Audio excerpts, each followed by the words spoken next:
The second grade book for Teach Children to Save is called The Penny Pot. In your envelope you'll have a copy of the book, the lesson plan, and some transparencies. The first transparency is a poster of the different things you can spend money on at a school fair. The second transparency is a coin sheet. This you will cut into coins along the dotted lines. You don't need to cut out each coin in a circle, but just on the dotted lines so you can demonstrate the activity to the students. The third transparency is this savings goal transparency, which you will use to demonstrate an activity. And finally, the fourth one is a T-chart that compares saving in a piggy bank with saving at a savings institution. All of these transparencies will be in black and white, not in color. There's also a couple of sheets in the lesson plan that are for the teacher. One is called Saving Makes Sense, and the other one is called Money Math. You will not be using those in class. Those are for the teacher. So you would begin by introducing yourself and saying, "Good morning, boys and girls. My name is Miss Jones, and I'm a banker, and I love working at a bank because it gives me a chance to help people.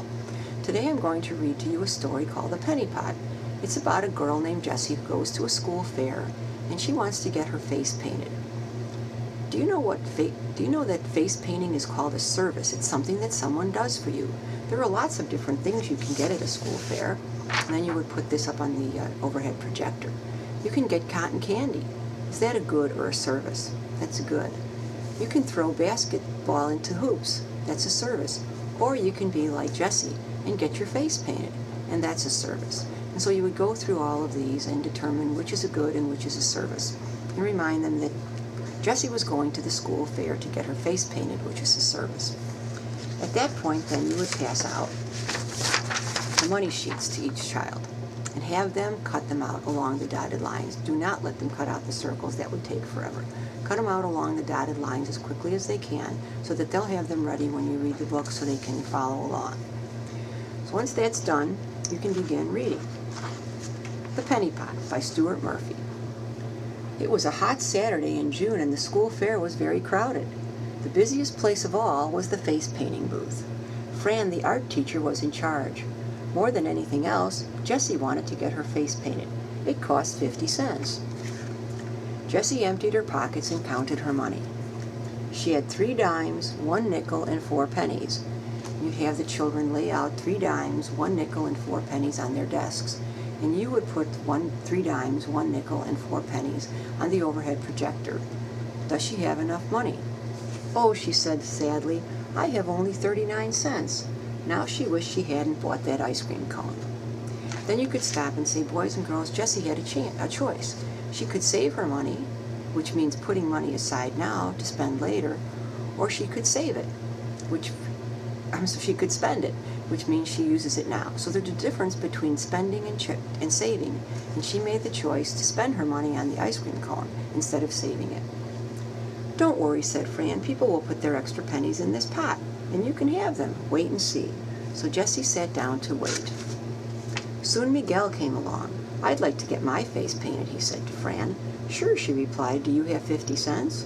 "Let's see," said Miguel. He had a quarter, a nickel, 2 dimes, and 3 pennies. So then you would have the students lay out on their desks a quarter, a nickel, 2 dimes, and 3 pennies, and you would do the same with your cutout transparency. "More than enough," said Fran. "Would you like to put your extra pennies in the pot for someone else?" "Sure," said Miguel. So you would continue reading the book, and each time a child comes to the fair to get their face painted, you would have the children lay out the coins on their desks to figure out whether they had enough to get their face painted or not. And in the end, you would find whether Jessie got the 50 cents that she needed to get her face painted.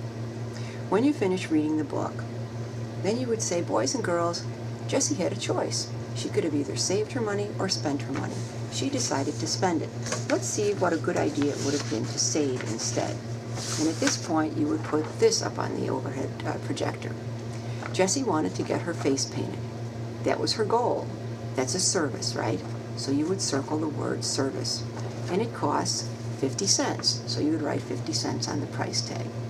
So if Jessie wanted to reach her savings goal of getting her face painted in 50 cents, she might do something like earn money at a lemonade stand. And she might save 25 cents a week. So she'd put a quarter each week aside how many quarters would she have to save to get 50 cents. 1 quarter, 2 quarters makes 50 cents. So if she saved for 2 weeks, she'd have enough money to get her face painted. Then you would pass out this sheet to the children and tell them now they're going to choose a savings goal and see how they could reach their goal. And again, you would put this poster up on the overhead projector and say, boys and girls, pick one of these savings goals, something that you would like to spend your money at the fair. When they choose their goal, they should draw a picture of it in this box and write on the price tag how much it costs. Tell whether it's a good or a service, and then decide what they will do to earn money to reach that goal, how much they'll have to save each week, and lay those coins out in this spot at the bottom to tell how many weeks they'll have to save to reach their goal. And you could say, boys and girls, when you write and reach your goal, there are different ways to save. You can save your money in a piggy bank, in a drawer, in an envelope, in your closet. All those are ways to save. But a really good place to save your money is in a bank, to open a savings account in a bank. You could come into the bank with your mom or your dad or a grown-up and save your money in a savings account. And now we're going to compare the difference between saving your money in a piggy bank and saving it in a savings account. And then you would ask the children to name some really good things about saving in a piggy bank. Well, the money is there when you want it, you can see it, you can take it out whenever you want to.